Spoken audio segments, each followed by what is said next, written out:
Reconstruyendo con arrepentimiento es nuestro 12º tema en esta serie de Reconstruyendo el Templo de Dios. Una vez más, reconstruir el Templo de Dios es un sinónimo de reconstruir el Templo del Espíritu Santo. Estamos trabajando, hemos empezado trabajando este año, reconstruyendo, usamos ese término porque nuestra relación con el Señor no es la más óptima. Y muchos han empezado el año no con una relación precisamente buena con Dios, que haya mejorado hasta aquí, hasta marzo. Bueno, y es otra historia y es gracia de Dios. Pero todos empezamos con propuestas en el corazón, empezando el año, de ser mejor, de servirle mejor, de compromisos. Y todos tenemos eso por costumbre. Pero la costumbre tiene que traspasar un lindero y transformarse en decisiones concretas y ejecutar esas decisiones mientras van pasando los días y las semanas. De eso se trata la fe del creyente. Entonces, reconstruir el templo del Espíritu no es un trabajo sencillo. Reconstruir el templo del Espíritu significa volver a retomar la comunión con Él, entregarle las riendas de mi vida, de cada área de mi vida, y dejar que Él gobierne y me conduzca en cada una de esas áreas de la vida. Y eso toma tiempo y dedicación, mis hermanos. Y no es solamente venir el domingo para entregarle las riendas y el resto de la semana las tengo yo. Es todos los días de nuestra vida. Entonces, cuando menciono esto, acá hay un problema de fondo, que es lo que deseo reflexionar junto con ustedes. En esta porción bíblica que nuestro hermano Guillermo nos ha guiado en Ageo capítulo 2, hay algo tan a veces incomprensible, pero luego cuando uno ve todo el contexto se da cuenta, ahora entendemos por qué estás diciendo esto, Dios. ¿Por qué estamos diciendo? Hagamos un resumen para que me vayan entendiendo de todo lo que hasta aquí el Señor nos ha mostrado en este libro y todo lo que este grupo de judíos que Dios libertó de la esclavitud en Babilonia los regresó a Jerusalén con una misión específica. Hago un resumen rápido para refrescar nuestras mentes. Ellos reciben una misión y la reciben en su corazón de buena gana, la aceptan y por eso vuelven a Jerusalén saliendo de la esclavitud. Dios los libera del estado de esclavitud. Inician el trabajo obedientemente como Dios les ha mandado, la reconstrucción del templo. El trabajo de pronto se detiene, al poco tiempo se detiene el trabajo porque se dejaron amedrentar por sus enemigos, pero descubrimos el domingo pasado que no fue eso lo que detuvo el trabajo, sino que perdieron de vista la gloria de Dios. La perdieron de vista, porque si ellos la hubieran mantenido fresca delante de ellos, sabrían el poder que estaba por ellos, pero no lo vieron así. Se dejaron amedrentar fácilmente, lo que los llevó a un profundo pozo de autosatisfacción. Los siguientes años fue de dedicación a ellos mismos. Se olvidaron de la misión, se olvidaron de Dios, a pesar que iban todos los fines de semana o a lo largo de la semana a ofrecer sacrificios en ese altar semidestruido. O sea, había religión, pero no había relación con Dios. Es algo parecido a lo que nos pasa ahora. Nos encanta la religión. Podemos ser muy puntuales en la religión como evangélicos. Todos los domingos a esta hora vengo a mi culto, todos los domingos puntual. Eso podría ser religión nada más. ¿Hay relación con ese Dios al que usted viene a adorar? ¿Usted se relaciona bien con ese Dios? ¿Le obedece todo lo que dice? Eso es relación. Entonces usted ya cruza el lindero de la religión a la relación con un Dios vivo. Dios los tiene que sacar de ese pozo a todo este pueblo. Retoman el trabajo de reconstrucción y en medio del trabajo de la reconstrucción, retomado me refiero, ya dejan notar ciertas actitudes peligrosas o de cuidado y empiezan a notarse eso. No están construyendo de todo corazón. No están construyendo de todo corazón. Su desánimo es más fuerte, ¿no? Su desaliento es más fuerte. Su mente está estacionada en el pasado. Su falta de capacidad para ver por encima del horizonte y ver todo lo que el eterno Dios tiene hacia adelante, no lo están distinguiendo, no lo pueden ver, ¿no? Nosotros podemos ver lo que están haciendo a través de las escrituras, este grupo de judíos, pero no podemos ver el interior de su corazón. Eso solamente lo está mirando Dios. ¿Y qué es lo que ve Dios dentro del corazón de ellos mientras están reconstruyendo el templo, mientras han retomado el trabajo? Eso nos muestra, Ageo capítulo 2, versículo 14, lo que Dios ve en esos instantes que están reconstruyendo, que han retomado la reconstrucción. ¿Qué es lo que ve Dios en sus corazones? Dice el versículo 14, así es este pueblo y esta gente delante de mí, dice Jehová, y asimismo toda obra de sus manos y todo lo que aquí ofrecen es inmundo. Y ese versículo es como un shock mientras estamos leyendo toda la historia. Porque no se supone que Dios los había despertado y ellos volvieron a ser reavivados y nos olvidamos de la prioridad de Dios y regresaron al trabajo. No, eso es lo que vemos en el capítulo 2, que retoman el trabajo, pero hay un desánimo, dice. Nosotros leemos que hay un desánimo, Dios le dice, esfuércense, trabajen, cobren ánimo. Sí, vemos eso, pero no vemos el corazón. ¿Qué ve Dios en el corazón de esta gente que está en plena reconstrucción? Esto que estamos leyendo en el versículo 14. Esto es lo que hay dentro de su corazón. Miren cómo lo describe el Señor. Vuelvo a leerlo para que usted entre en conciencia de esto. Así es este pueblo y esta gente delante de mí, dice Jehová, y asimismo toda obra de sus manos y todo lo que aquí ofrecen es inmundo. Todo lo que ofrecen es inmundo. Es raro que Dios diga esto, pero están trabajando, están avanzando en la obra, podríamos decir. Están bien para nosotros externamente. Déjame explicarte esto. La siguiente vista te va a ayudar a entender esto. Para la mente de este pueblo, o en la mente de este pueblo, era que ahora han regresado a seguir sirviendo al Señor. Entonces para ellos es borrón y cuenta nueva, Señor.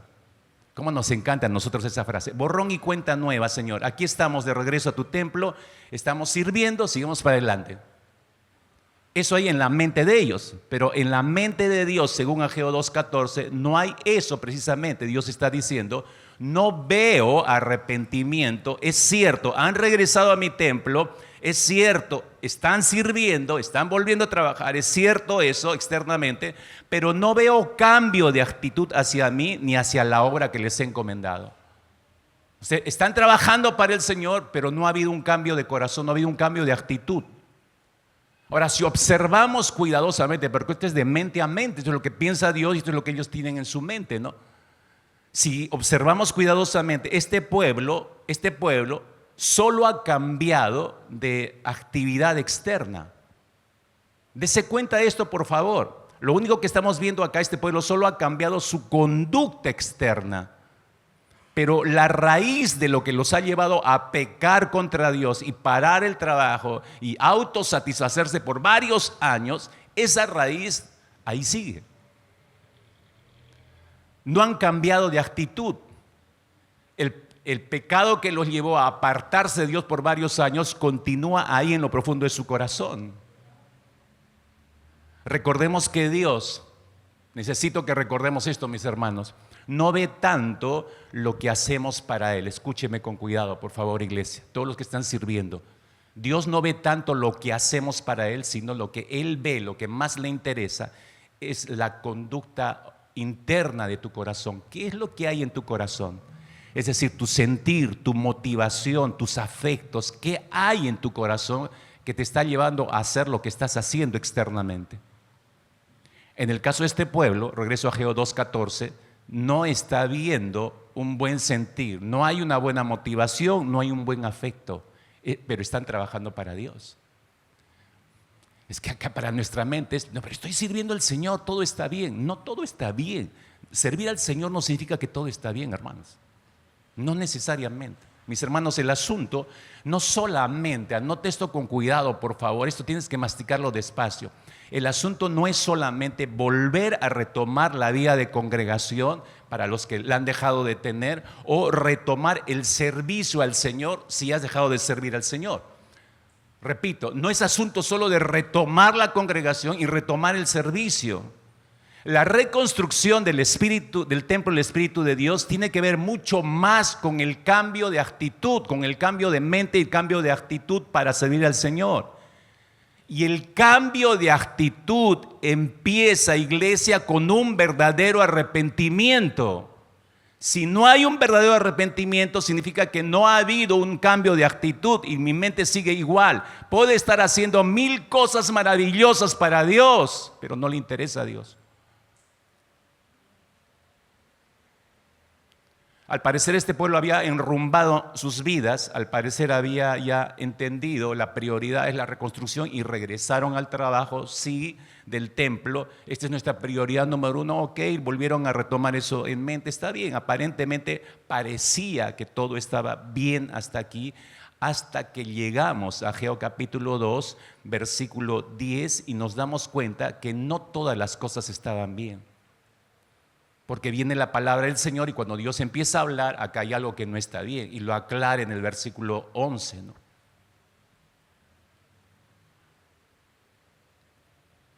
Y lo sigue aclarando mientras sigue desarrollando versículo a versículo. Un problema, hermanos, un problema que todavía no estaba totalmente resuelto, seguía habitando dentro del corazón de toda esta gente. Eso nos lleva a nuestro primer punto del mensaje en esta mañana. ¿Cuál es el problema en sus corazones? Y no solamente en el corazón de ellos, ¿cuál es el problema en nuestro corazón? Porque su problema también es nuestro problema, hermanos. Alguien decía por eso que el corazón del problema es el problema del corazón. ¿Que esto es un trabalenguas, pastor? No, esto es para reflexionarlo seriamente. El corazón del problema es el problema del corazón. Este pueblo había reiniciado, sí, la obra, pero todavía había un problema, como acabo de decir. La mera reconstrucción, hermanos, del templo, por importante que fuera esto, y de hecho que era importante, no implicaba necesariamente un verdadero arrepentimiento de corazón porque había regresado a las labores. No implicaba necesariamente esto, ¿no? Dios por medio de Ageo los llama a considerar seriamente la condición de sus corazones. Vea una vez más, por favor, regreso al versículo 10 y 11. Dice, el día 24 del mes noveno, en el año segundo de Darío, vino la palabra del Señor al profeta Ageo diciendo, así dice el Señor de los ejércitos, pregunta a los sacerdotes acerca de la ley. Esta es la orden de Dios. En ese preciso momento, en que en su corazón no está arreglado todo, en que evidentemente hay una falta de arrepentimiento. Han regresado al trabajo, pero no hay arrepentimiento genuino. Y Dios les dice, así dice el Señor de los ejércitos, pregunta a los sacerdotes acerca de la ley. Eso significa, vayan y pidan instrucciones a los sacerdotes, porque ellos manejan la ley, la palabra de Dios. Pero quiero hacerte notar un pequeño detalle aquí que es importante y que de pronto se vuelve tan personal el mensaje para cada uno de nosotros. ¿Te has fijado cuando da esta instrucción el Señor? ¿Te has fijado que no dice el Señor, pregunten a los sacerdotes? No usa un plural, fíjate eso. No dice pregunten, dice pregunta, es decir, tú.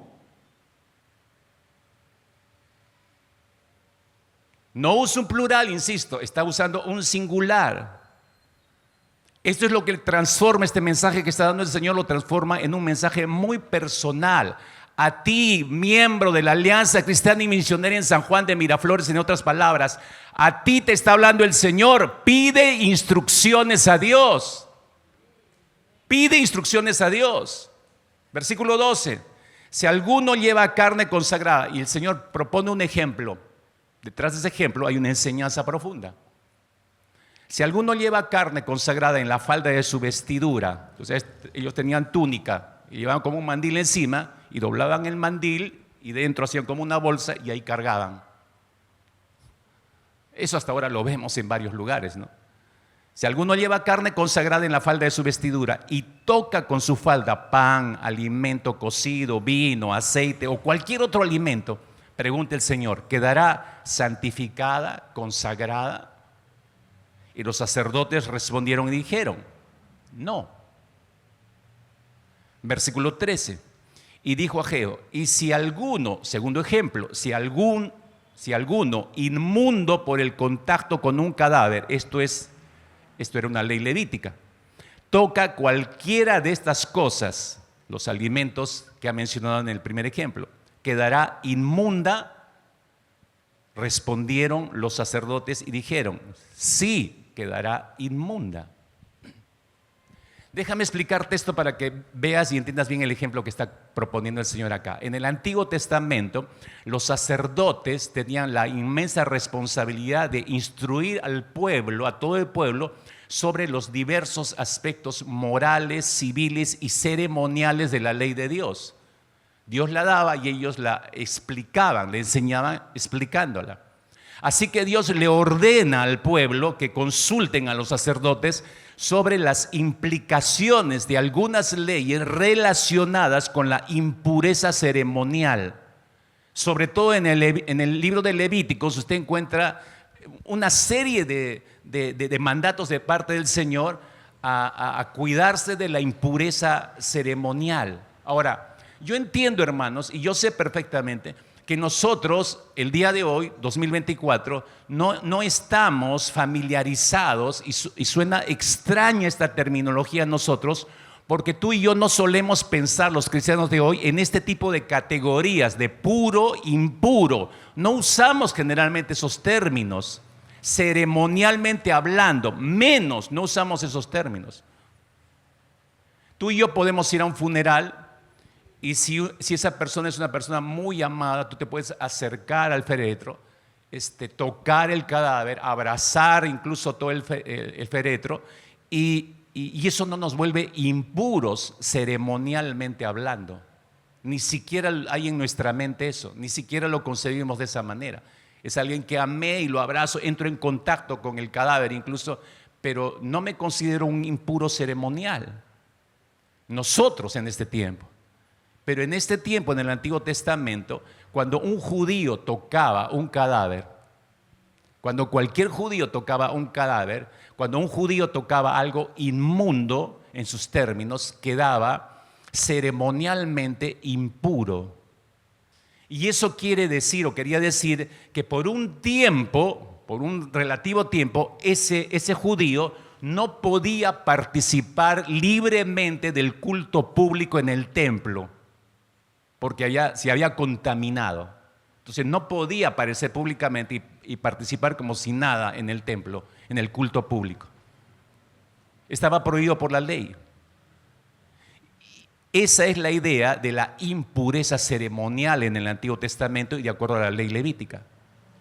Es en ese contexto de comprensión de esta ley levítica, mis hermanos, que ahora Dios les dice a este grupo de judíos que están reconstruyendo el templo: pregunten al sacerdote qué pasaría, acá viene la explicación a los ejemplos anteriores, qué pasaría si alguien llevara en la falda de su manto, como era la costumbre, una carne que había sido consagrada a Dios, había sido separada y había sido dedicada para Dios. ¿Qué pasa si ese pedazo de carne que lo estoy llevando en mi falda, dice, toca algo, algún otro tipo de alimento que no ha sido consagrado?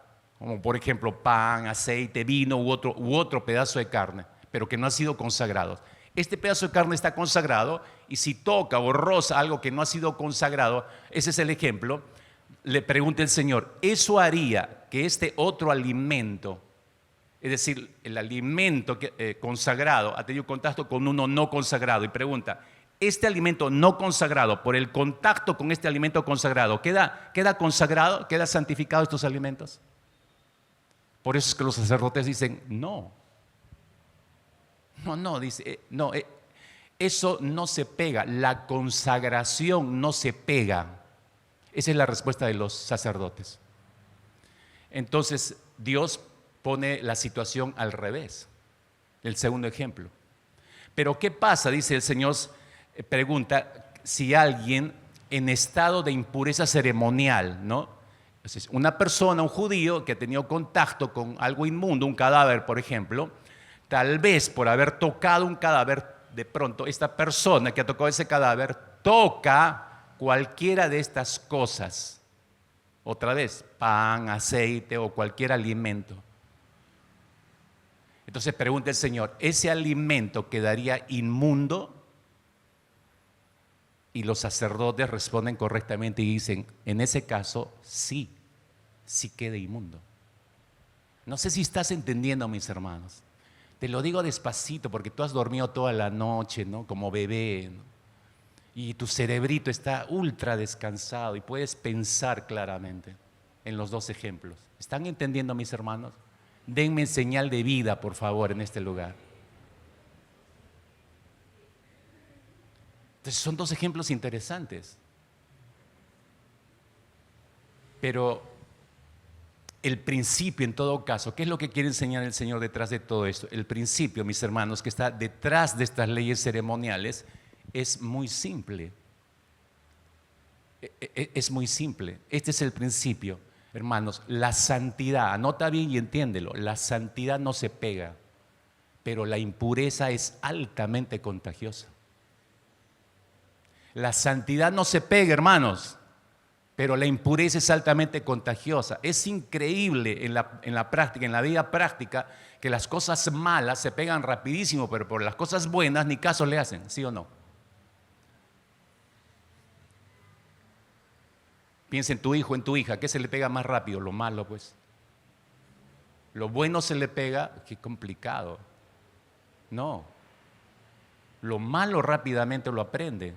Este es el principio, ¿no? La santidad no se pega, la impureza, la inmundicia es altamente contagiosa. Le pongo un ejemplo para que me entienda este principio. Si usted está cocinando, hermana, si usted está cocinando o está preparando el almuerzo para más tarde y derrama, por accidente, derrama un buen chorro de aceite vegetal encima de su mantel recién lavadito, ahí está en la mesa y derrama. Y cayó todo el aceite. Entonces usted corre al dormitorio, agarra una camisa blanquita de su esposo, la trae y trata de limpiar la mancha del aceite que ha derramado en el mantel. Pregunto, ¿lo blanco de la camisa va a emblanquecer y va a mejorar la mancha de aceite derramada en el mantel? Obvio, ¿no es cierto? Claro que no. La camisa va a quedar estropeada, va a perder su blancura. Un segundo ejemplo para que me entienda este principio. Está preparando el desayuno de esta mañana y está preparando un gran omelette para su familia, para sus hijos y para su esposa. Entonces echa 12 huevos en un bol y está batiéndolos y ve y dice, voy a agregar un huevo más para los viciosos, ¿no? O sea, agarra el huevo y ¡pah!, lo parte, pero cuando lo parte y lo echa y empieza a batir, se da cuenta, cuando está batiendo, se da cuenta que el huevo estaba podrido, el último que echó. Pregunto, hermanos, ¿los 12 huevos que ya estaban batidos van a mejorar al huevo podrido que usted le agregó? No. Ese único huevo podrido va a echar a perder todo el omelette. O sea, va a tener usted que desechar todo ese batido. ¿Ven el principio ahora? No es tan complicado de entender. Hermanos, otra vez, la santidad no se pega, pero la inmundicia sí. Lo mismo sucede, ahora apliquemos el principio, lo mismo sucede a nivel moral, lo mismo sucede a nivel espiritual. Miren, mis hermanos, lo voy a decir de esta manera, estar al lado de una persona santa no te santifica. Por favor, entiende, iglesia, esto que es importante. El estar al lado de una persona santa no te santifica.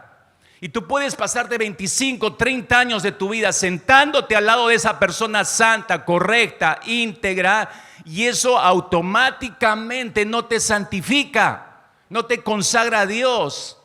O venir cada domingo a la iglesia, levantar manos y cantar las alabanzas, orar, escuchar la predicación, eso no te santifica automáticamente. ¿Entiendes? Lo que Dios hace es usar todos estos medios para santificarnos. Toma todos estos elementos, ¿sí?, para santificarnos, siempre y cuando esos elementos nos acerquen a Dios en arrepentimiento y fe. O sea, todo lo que Dios ha diseñado es para empujarnos hacia el arrepentimiento y acercarnos a Dios en arrepentimiento y en fe. Si no es así, todos estos medios no sirven absolutamente de nada. Pero si nuestro corazón está lejos de Dios, hermano, Escucha con cuidado lo que voy a decirte. Si tu corazón está lejos de Dios, podrías estar en el lugar correcto. Escucha con atención esto. Podrías estar en el lugar correcto. ¿Cuál es el lugar correcto? La iglesia. Podrías estar dentro del lugar correcto. Podrías estar haciendo las cosas correctas, oyendo la palabra, cantando alabanzas, orando. Podrías estar haciendo lo correcto, pero eso no te sirve de nada. Absolutamente no te sirve de nada. No será de ningún beneficio si es que no hay arrepentimiento en tu corazón. Así que no creas que por venir al primer culto de todos los domingos ya estás santificado. Si no hay arrepentimiento en el corazón, de nada te sirve todo esto. ¿Y de qué debo arrepentirme? Te estarás preguntando. Porque yo ya me arrepentí cuando le di mi vida al Señor, ya tengo a Cristo 800 años y ya pretendo entender bien el arrepentimiento. Pero ese es el punto. La nación de Israel pretendía entender el arrepentimiento, pero interesante, no se había arrepentido. Eso significaba que no entendía nada del arrepentimiento, como probablemente algunos. ¿De qué debo arrepentirme? Debo arrepentirme de mis pecados. Debemos arrepentirnos de todos los ídolos que han estado suplantando a Dios en nuestro corazón. Debemos arrepentirnos, debemos volver a poner a Cristo en el lugar que le corresponde, es decir, el primer lugar, del que nunca debió salir. Debemos volver a poner a Cristo, en Cristo toda nuestra confianza, nuestro deleite, nuestra seguridad. En otras palabras, arrepentimiento es volverse del pecado a Dios, es dejar de seguir confiando en cualquier cosa que no sea Dios para volver a poner nuestra confianza, todo nuestro deleite, todo nuestro disfrute, toda nuestra satisfacción únicamente en Dios. Cuando eso ocurre, entonces hay arrepentimiento. Espero que no haya aquí, mientras estoy diciendo esto, espero que no haya en este lugar alguien que esté pensando igual que los adolescentes cuando los padres les dicen 1000 veces lo que tienen que hacer y no lo hacen. Y les repiten lo que tienen que hacer, pero no lo hacen. Entonces el padre, por millonésima vez, les vuelve a decir lo que tienen que hacer y ellos responden, usted ya sabe, muy molestos, responden, ya lo sé, sí, ya lo sé, ya lo sé. Espero que no haya nadie aquí que hasta donde he avanzado, hasta aquí te estoy demostrando principios fundamentales de lo que significa el verdadero arrepentimiento. No haya nadie aquí que esté como esos adolescentes. Sí, ya lo sé, pastor, eso ya me lo enseñaron en verdades fundamentales cuando recién llegué a la iglesia. Sí, probablemente, pero nunca lo entendiste. Porque nunca lo practicaste. Tienes 20 y pico, 30 y pico años viniendo a la iglesia sin haberte arrepentido. Eso es peligroso, hermanos. Eso es sumamente peligroso.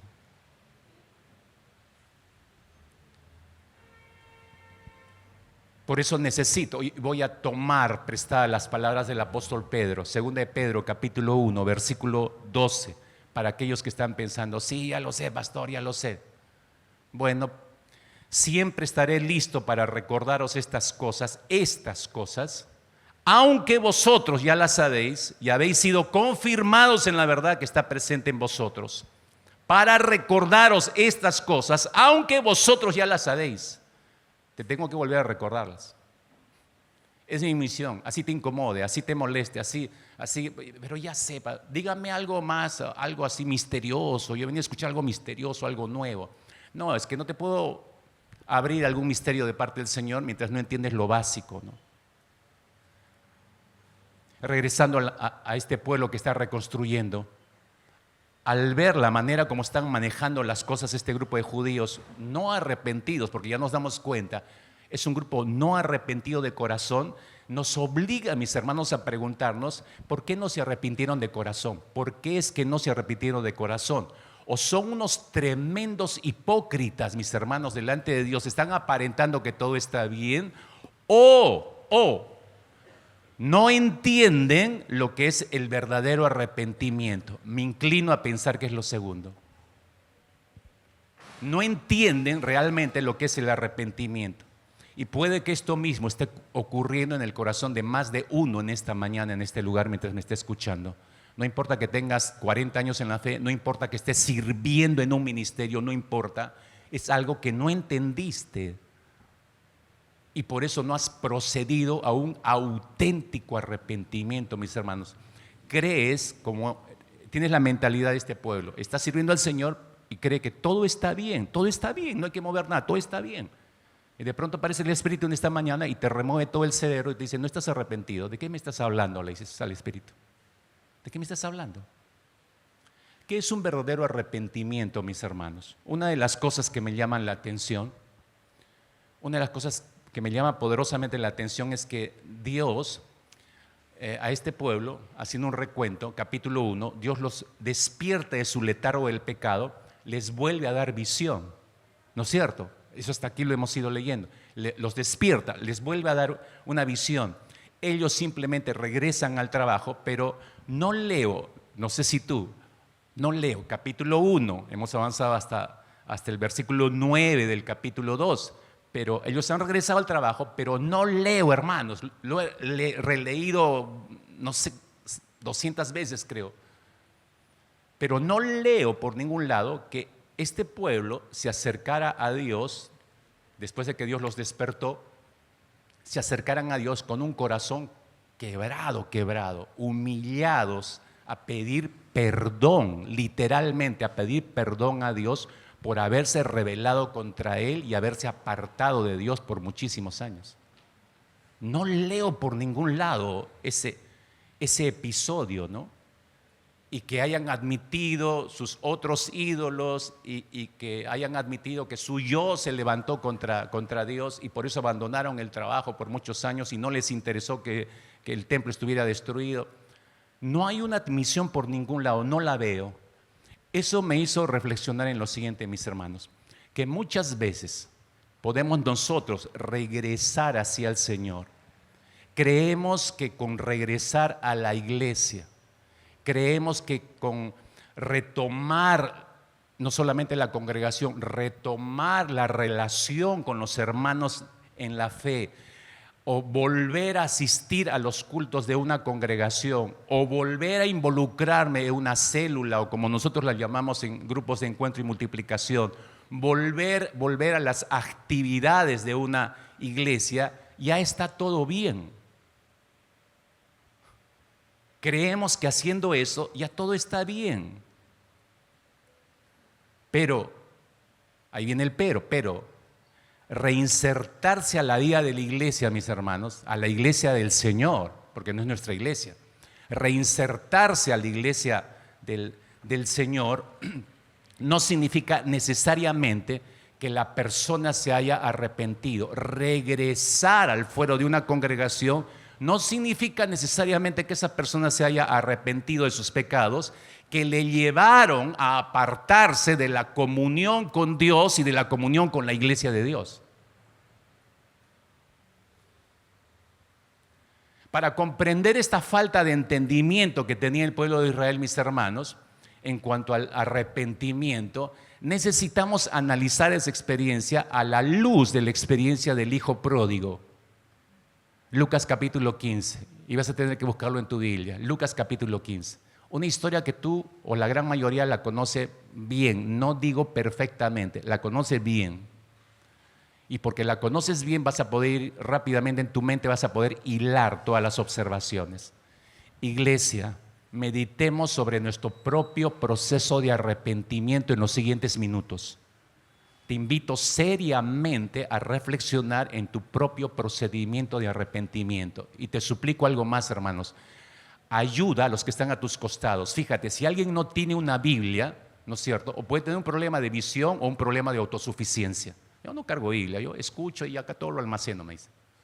Es un problema de autosuficiencia ese. Fíjate los que están a tu costado y acércate y comparte tu Biblia, porque necesitamos viajar estrictamente en las Escrituras.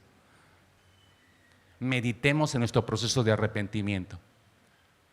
Y digo esto, mis hermanos, seriamente, pues algunos de ustedes estamos en el proceso de reconstrucción del templo del Espíritu Santo. Este punto es importantísimo. ¿Por qué digo esto? Porque algunos de ustedes han estado ausentes del Señor por regular tiempo y han regresado. Otros de ustedes han regresado a la vida de iglesia porque la paralizaron en sus vidas. Otros de ustedes han estado en cuerpo presente, pero ausentes en el espíritu. Porque no es solo venir a una iglesia. Mi cuerpo puede estar acá, pero yo estoy ausente en la iglesia. Y estoy ausente de todo en realidad en la iglesia. Estoy aquí, pero no estoy aquí al mismo tiempo. Pero han empezado el año, todos ustedes, han empezado este año proponiéndose en el corazón volver al Señor y volver a la iglesia del Señor de manera correcta. Y te felicito si es así. Pero no vayamos a estar haciendo lo mismo que hicieron los del pueblo de Israel. Solamente estemos volviendo a la iglesia, volviendo al servicio, pero sin haber señales de arrepentimiento genuino. Así que sígueme con cuidado. Lucas capítulo 15, por favor. Lo primero que debemos percatarnos en esta historia, en el caso del hijo pródigo, que se parece muchísimo a cada uno de nosotros, es que su rebelión fue deliberada, hermanos. La rebelión de este hijo pródigo fue deliberada. Lucas capítulo 15, versículo 13. Cuando tú y yo nos apartamos del Señor, es en un acto de rebeldía. ¿Por qué rebeldía? Me aparto del Señor porque me he rebelado contra la autoridad de Él. Nosotros decidimos alejarnos. Nadie nos empuja, no podemos echarle la culpa a nadie. Yo decidí cortar con el Señor. Lucas 15, versículo 13, nos dice que después de que este hijo pidió al padre la parte del dinero, dice que juntándolo todo, dice, se fue lejos. ¿No es cierto? El versículo 13. Juntándolo todo, le reclamó su parte, juntó todo, dice, y se fue lejos. Tomó la decisión, mis hermanos. Eso es rebelión deliberada, rebelión pensada, intencional. Eso es lo primero que notamos en esta historia. Lo segundo que notamos en esta historia es que él tuvo que haber planeado y se fue a una provincia apartada, dice el versículo. Tomó todas las cosas y se fue a una provincia apartada. Ese término es interesante, no lo pierdas de vista. ¿Por qué se fue a una provincia apartada, mis hermanos? Y es obvio. ¿Sabe por qué? Porque sabía que su padre, incluyendo su hermano, no lo iban a poder buscar en ese lugar. Él sabía que nadie lo iba a seguir, ni nadie lo iba a poder encontrar. Se fue, en otras palabras, a un lugar desconocido. Un lugar, mis hermanos, donde no le reprendieran por haber tomado el mal camino. Un lugar donde nadie le diga lo que tiene que hacer. Cuando nos apartamos del Señor y de su iglesia, ¿a dónde nos vamos? A nuestra provincia apartada, pues no queremos que nadie nos diga, oye, está mal. Hoy no queremos encontrarnos con nadie de la iglesia porque nos van a decir, oye, ¿cuándo vas a regresar a la iglesia? Oye, estás mal, hermano, hermana. No queremos eso. Nos vamos a la provincia lejana. Un lugar donde podía vivir a su antojo. Una vida de independencia total, lo que siempre quiso y lo que siempre algunos creyentes acá quieren, sin ningún tipo de leyes, sin ningún tipo de restricciones. La provincia lejana. Juntándolo todo, se fue lejos. Cuando nos alejamos de Dios, mis hermanos, lo hacemos para irnos a nuestra provincia lejana, donde nadie me va a criticar la manera de vida que yo elija vivir. Lo tercero que notamos en esta historia es que este joven despreció los valores de su padre, y despreció los valores de su padre a base de disfrutar de los placeres que él quería probar. Sacrifica lo mejor por basura, en otras palabras. Muchos de nosotros estamos familiarizados, mis hermanos, con la descripción que hace la Biblia de la vida que llevaba este joven en una provincia apartada, porque leemos que en esa provincia apartada, según el versículo 13, dice que allí desperdició sus bienes viviendo perdidamente. Todos hemos leído esa parte de la historia. Desperdició sus bienes viviendo perdidamente. Esa palabra es común para nosotros, familiar, porque es la misma palabra que tú y yo usamos hoy en día cuando decimos o cuando nos referimos a alguien que literalmente está desperdiciando su vida. Hace años, cuando recién nos casamos con mi esposa, vivíamos en el RIMAC, en un barrio ultra complicado, mis hermanos. Pecado por donde miraras. Al frente de nuestra casa había un joven con un potencial tremendo, con una habilidad tremenda, pero qué desperdicio de vida. Salía a mitad de la calle a ofender a sus padres públicamente. Y nosotros siempre que le escuchábamos decíamos, esto tiene un precio. Este joven es un ignorante, no sabe lo que está haciendo, eso tiene un precio. La vida se le va a cortar. Literalmente, un tiempo más adelante le dio SIDA, lo fuimos a asistir con mi esposa, yo recuerdo, a orar por él a su casa, pero murió. Yo recuerdo que ya fallecido le dije a mi esposa, qué desperdicio de vida. Qué desperdicio de vida. Es el término que utilizamos cuando nuestra vida no está usada para lo que Dios nos ha creado.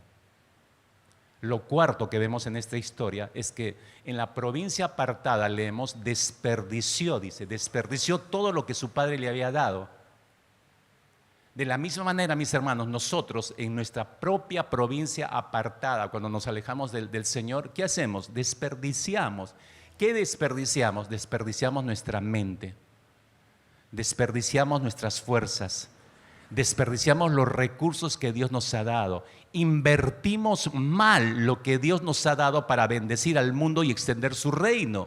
Yo existo y he sido redimido por alto precio y Dios me ha armado con herramientas para extender su reino, para que otros conozcan de Él. Y yo estoy sacrificando todo eso, estoy desperdiciando mi vida y estoy sacrificando y desperdiciando los recursos que Dios me ha dado. ¿Me está entendiendo? Así es cuando nos alejamos del Señor. No es solamente que, bueno, ya no voy a la iglesia, pero yo estoy con el Señor. 1000 veces he escuchado eso. Es una gran mentira. Yo no me he apartado del Señor, dice. Si no te has apartado del Señor, entonces te estás apartando de la esposa del Señor, la iglesia. Y cuando hablo apartarse, no significa irse físicamente de la iglesia. Puedes permanecer en la iglesia, pero no estar en la iglesia. Es igual haberte apartado de la iglesia. ¿Te has arrepentido de ese pecado? ¿Lo has visto como pecado? Lo quinto que vemos en esta historia es que él menospreció, escúchame, menospreció su fe. Menospreció su propia fe, se puso a trabajar con un ciudadano, tú sabes bien por la historia que conocemos de esta región, que lo envía a un campo después de que entre el hambre, arrece el hambre, lo envía a uno de sus campos para que alimente cerdos, ¿te acuerdas? Entonces nosotros hasta ese momento de la historia podemos hasta admirar, podría decir, lo que este hijo eligió. Es decir, no se volvió un ladrón, un asaltador, sino que decidió ir a trabajar. Sí, podemos felicitar y aplaudir eso. No regresó a pedir más plata a su padre, empezó a trabajar, ok, eso es loable y eso es felicitable. Pero, escuche, esta es la parte de la historia crucial acá, pero los cerdos eran animales abominables para los judíos. Y este joven era judío. ¿Se entiende? Los cerdos son animales inmundos para los judíos. Son ceremonialmente impuros, inmundos. Ahora, fíjate otra vez en la historia. No obstante, a pesar que este joven sabe eso, el joven estuvo dispuesto a aceptar este tipo de trabajo, violentando su propia fe religiosa que condenaba el contacto con los cerdos. No sé si te estás fijando en ese punto de la historia. Lo voy a decir de esta manera, quizás más bruscamente para algunos oídos sensibles. El hambre, escúchame, el hambre lo obligó a hacer concesiones. Lo obligó, cuando nos alejamos del Señor eso ocurre, lo obligó a hacer concesiones en cuanto a sus creencias y a su dignidad. En el corral de los cerdos, mis hermanos, perdió el respeto a sí mismo. Lo perdió por completo. Cuando nos alejamos de Dios, mis hermanos, escúchame, terminamos haciendo concesiones con el mundo. Quieras o no, terminas haciendo algún tipo de concesión con el mundo. Empiezas a pisotear tus vestiduras sagradas y santas y empiezas a sacrificar la dignidad con la cual Dios te vistió en Cristo.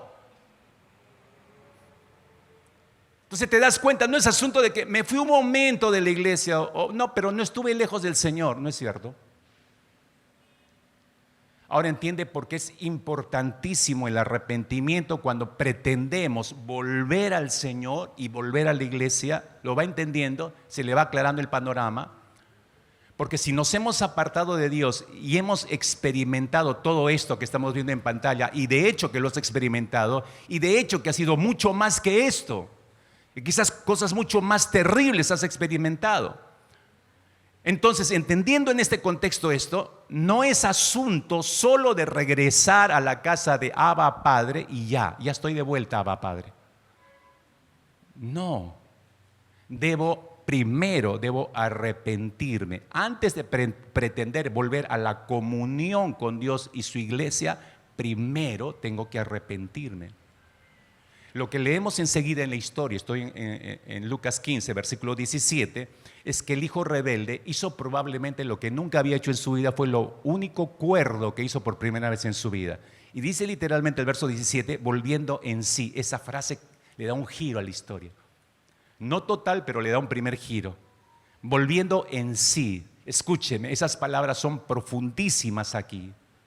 Yo personalmente hubiera querido leer, espero que usted esté de acuerdo conmigo, a mí me hubiera gustado leer en vez de solamente volvió en sí y empieza a lamentar la situación. Me hubiera gustado leer que él amaba tanto a su padre, escuche, que amaba tanto a su padre que no pudo soportar la separación con su padre y por eso decidía regresar. A mí me hubiera gustado encontrar eso en la historia, pero así no hice la historia. Sin embargo, su motivación para regresar, si usted ha leído bien la historia, su motivación es menos noble que esa. Repito, a mí me hubiera gustado leer, y el hijo extrañaba tremendamente a su padre, lo añoraba y por eso dice, ya no aguanto más, voy a regresar a la casa de mi padre. No dice eso. Su motivación es menos noble. Escucha, regresa a la historia, tiene hambre. Esa es la razón, escucha. Es su estómago y no su corazón el que le dice que debe volver a su hogar. Es por interés.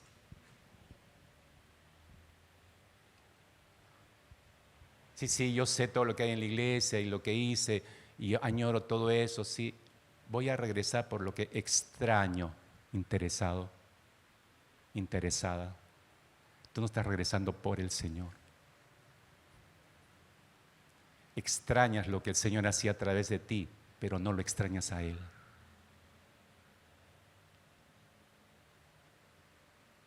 Su reflexión no es pensando, este es el punto, la reflexión del hijo pródigo no está pensando en el carácter de su padre, sino en las cosas, está pensando en las cosas que hay en la casa de su padre. Eso se lee en el verso 17. ¿Cuántos jornaleros, está reflexionando, cuántos jornaleros en la casa de mi padre tienen abundancia de pan y yo aquí perezco de hambre? Está extrañando las cosas que hay en la casa de su padre. Muchas veces nosotros volvemos al Padre, después de rodear la tierra, regresamos y no pensamos en lo que Dios es, sino en lo que me va a dar. Valoramos más sus dádivas, las cuales he perdido, que la persona en sí de Abba Padre. Yo debería regresar porque lo deseo a Él. No me importa que no me dé nada. Después el joven hace la corrección, no merezco ni siquiera llamar a tu hijo. Ahí usted ve señales de arrepentimiento genuino. Yo no regreso por lo que extraño, yo necesito a Abba Padre. Ni siquiera si Él decide no darme ninguna bendición, está bien, no importa, pero no quiero quedarme sin Él. Recordemos que es un hijo ególatra, recordemos que es un hijo autosuficiente, recordemos que es un hijo rebelde, recordemos que es un hijo sin afecto, recordemos que es un hijo pecador. Dile al que está a tu costado, están hablando de ti. Recordemos que así es el hijo pródigo. Que incluso, mis hermanos, que incluso está pensando en regresar a su casa, pero sigue egoístamente pensando solamente en él, en su estómago, en su bienestar, y no está pensando en todo el dolor que ha causado al corazón de su padre. ¿Qué crees que siente Dios cuando tú te alejas de Él? Creo que muy pocos tienen un poco de imaginación y piensan en esto. Para mí es simplemente regreso, dice 1 Juan 1:9, vengo y pido perdón y ya estoy. Pero tú no te pones a pensar lo que has ocasionado en el corazón del Padre. Es una persona.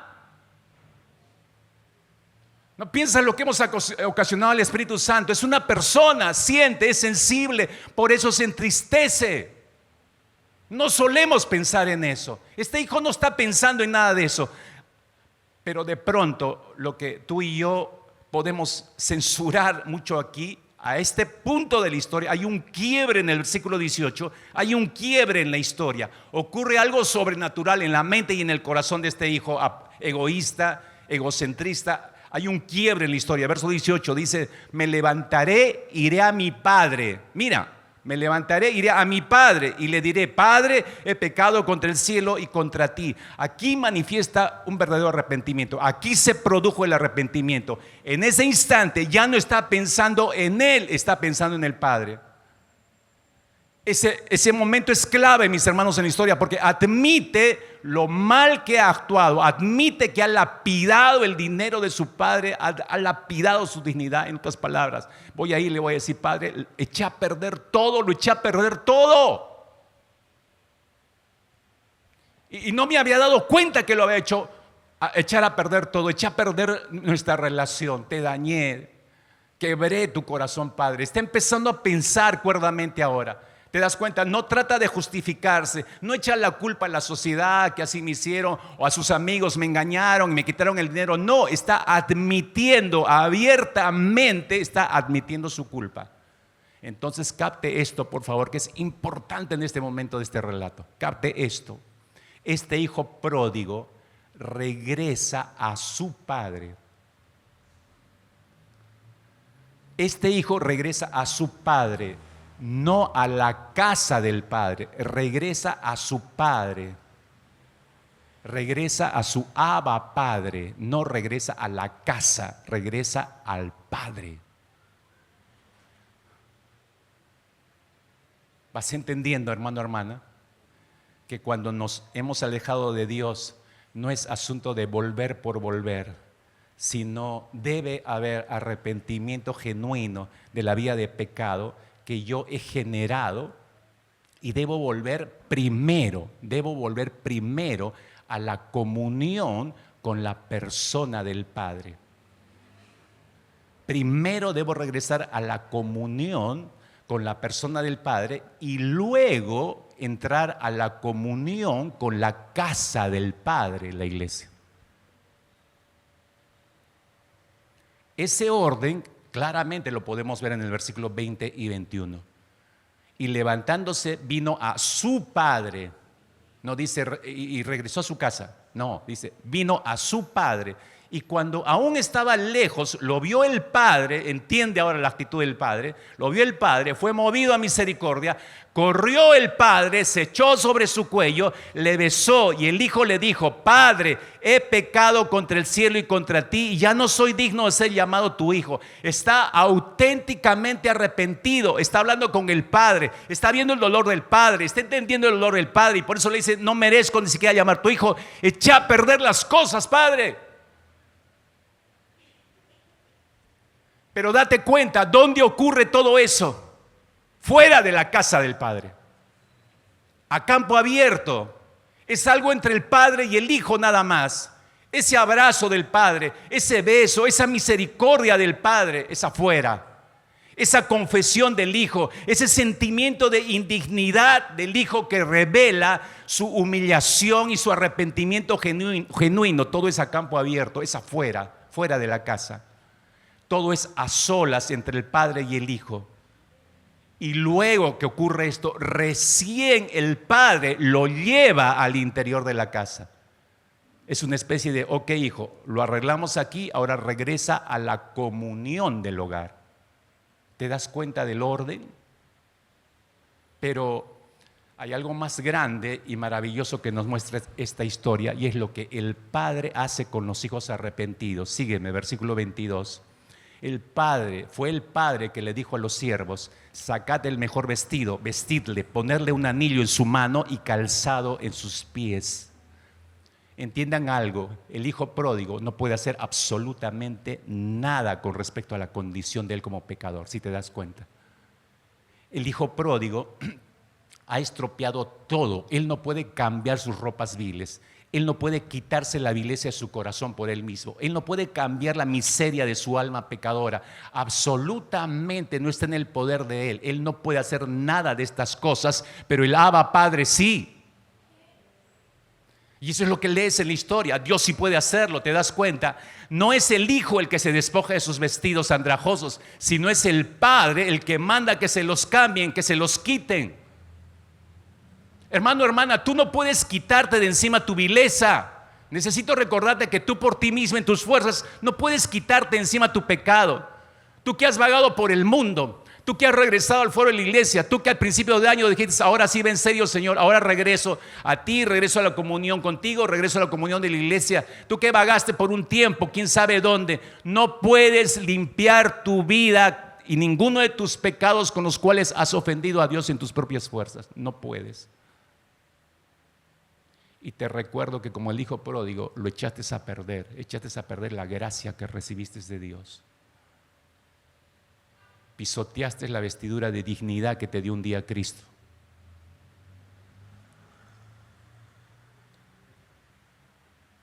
Solo Dios puede hacerlo. Solo Dios puede hacerlo. Y Dios te está llamando precisamente en este instante, te está llamando a que hagas lo mismo. En la historia, el padre lo vio de lejos, dice, y corrió. Pues ahora tú vas a tener que hacer al revés. Tú vas a tener que venir corriendo en busca del Abba Padre, en arrepentimiento genuino. Cierra tus ojos ahí donde estás, por favor. Tenemos que orar. Tenemos que orar.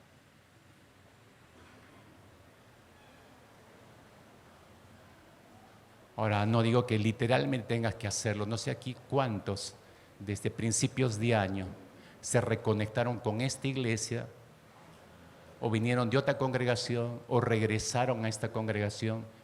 Pero yo espero en el Señor que hayas entendido que no es asunto solamente de volver y ya estoy aquí. La pregunta que tienes que responder es que si verdaderamente ha habido un auténtico arrepentimiento. Si tú vas a decirme que sí te has arrepentido, entonces debería haber un cambio drástico de vida, de forma de pensar, de forma de sentir y de forma de actuar. Si no ves eso en tu vida, entonces no hay arrepentimiento. Solo has recuperado la distancia entre la iglesia y tú.